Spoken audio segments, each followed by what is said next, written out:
Una-una, may hapon man sa akon mga apo. Wala na ka mo kilala sa ako, no?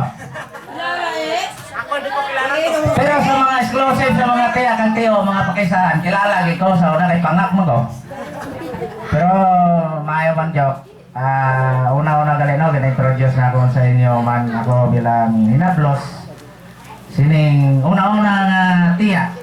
Ang ako na ipakilala sa inyo, si Tia Tisya. Ang iya, ila-ila po siya mga kinsuunan. Kung sa wala man sa inyo pananaw, siya na nang bahala magpaliwanag kung unsay dahilan.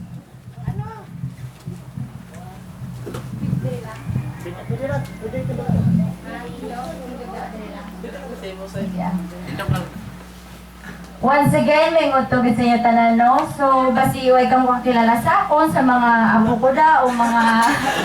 basi apo na kaya. Mga inablos, baka isa. So, nga, subong niya lang ako nakita. Ako si Annabel nga bata ni Tisha. Si... dali, no? Bali...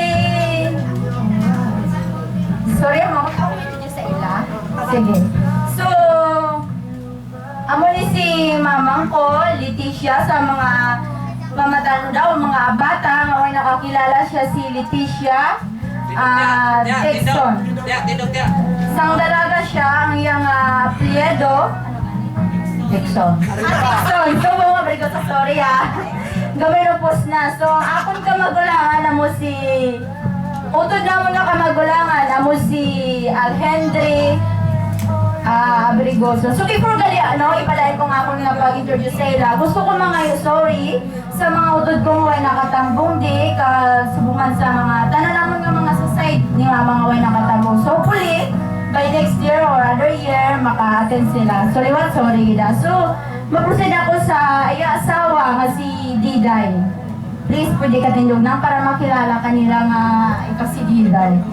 Kaagamo nang iyang ilang anak. So, ang iba nilang mga anak, ato sa Manila, sa Nangita Obra. So, sa liwat, thank you sa inyo tanan. Sa liwat na, kani sa liwat, dugang pagid ang aton nga celebration liwat. Okay, thank you gida.